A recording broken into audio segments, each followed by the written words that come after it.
Hello everyone, welcome to our channel उड़ान सपनों की। आज हम करेंगे विज्ञान क्लास 8 की वर्कशीट नंबर 30, जो कि आपकी डेट 3 फरवरी की है। जंतुओं में जनन के बारे में हम काफ़ी पढ़ते आ रहे हैं।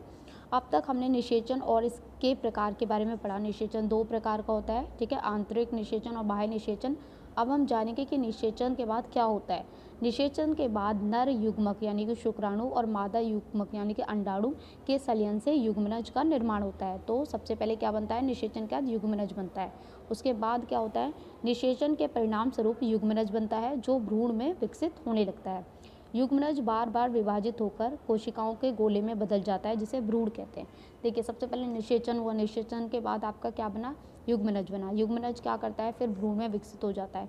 उसके बाद क्या होता है, युग्मनज बहुत बार विभाजित होता है। विभाजित मतलब 2 की जगह 4 बन गया, 4 की जगह 6 बन गया, ऐसे करके भ्रूण बन जाता है। फिर क्या होता है, कोशिकाएं तब समूह बनाने लगती हैं, जो शरीर के विभिन्न ऊतकों और अंगों में विकसित होती हैं। इस विकासशील संरचना को भ्रूण कहते हैं। कोशिकाएं, देखिए बेटा, क्या होता है, कोशिकाएं इकट्ठी होने लग जाती हैं। थोड़ी सी कोशिकाएं इधर हो गई, थोड़ी सी कोशिकाएं इधर हो गई। फिर वो जो हमारा जो शरीर है ना, उसमें जो ऊतक होते हैं, जो अंग होते हैं, हमारे शरीर के अंग आपको पता ही है, तो वो सब बनने लग जाते हैं धीरे धीरे। तो उसको हम क्या कहते हैं, भ्रूण कहते हैं। ये देखिए, यहाँ पर निषेचन हो रखा है, ये युग्मनज बन गया, फिर क्या हो गया, भ्रूण बन गया। फिर क्या होगा, भ्रूण गर्भाशय की दीवार में रोपित होकर विकसित होता है। फिर जो भ्रूण है वो कहाँ पहुँच जाता है, गर्भाशय में पहुँच जाता है। उसकी दीवार के साथ वो विकसित होने लगता है, यानी कि बड़ा होने लगता है। गर्भाशय में भ्रूण का विकास होता है। यह धीरे धीरे शरीर के अंगों जैसे हाथ, पैर, सिर, आँख, कान आदि का विकसित हो जाते हैं।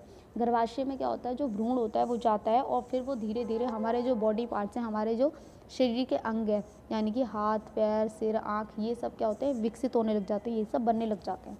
ठीक है, भ्रूण की वह अवस्था जिसमें शरीर के सभी अंगों की पहचान की जा सकती है, गर्भ कहलाता है। ठीक है, तो लास्ट स्टेज जो होती है वो गर्भ होती है, जिसमें हम पहचान सकते हैं कि आँख है, कान है, नाक है। ये देखिए बेटा, बनाया हुआ है भी इसमें, देखिए रोपित भ्रूण हो गया, ये आपका यूट्रस हो गया, फीटस बना हुआ है इसमें। जब गर्भ का विकास पूरा हो जाता है तो नवजात शिशु का जन्म होता है। जब ये सब प्रोसेस पूरा हो जाता है तो बेबी का जन्म होता है। चलिए क्वेश्चन देख लेते हैं बेटा। एक युग्मनज और गर्भ के बीच 2 अंतर लिखिए। तो युग्मनज और गर्भ के बीच के जो अंतर हैं, चलिए मैं आंसर दिखा देती हूँ इसका। तो देखिए, इसमें आंसर आपका क्या आएगा, युग्मनज और गर्भ में निषेचन के बाद नर, ये बाद आएगा, बाद नर युग्मक और शुक्राणु मादा युग्मक के संलयन से युग्मनज का निर्माण होता है। भ्रूण की वह अवस्था जिसमें शरीर के सभी अंगों की पहचान की जा सकती है, ठीक है, वो गर्भ कहलाती है। और क्या है इसमें दूसरा डिफरेंस, यह एकल कोशिका होता है, यह आपका बहुकोशिका होता है। ठीक है, ये फर्स्ट का आपका आंसर हो गया, आप यहाँ से लिख सकते हैं। चलिए सेकेंड क्वेश्चन देखते हैं। तो बेटा सेकंड क्वेश्चन क्या है, मादा के किस जनन अंग में भ्रूण का रोपण होता है। तो आप सेकंड का आंसर यहाँ से लिखेंगे। ठीक है, यहाँ से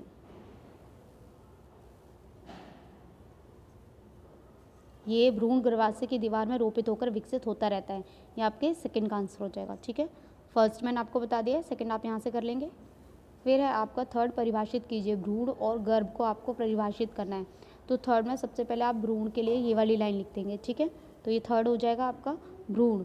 इसके बाद क्या पूछा है, गर्भ पूछा है, तो गर्भ के लिए आप ये वाली लाइन लिखेंगे।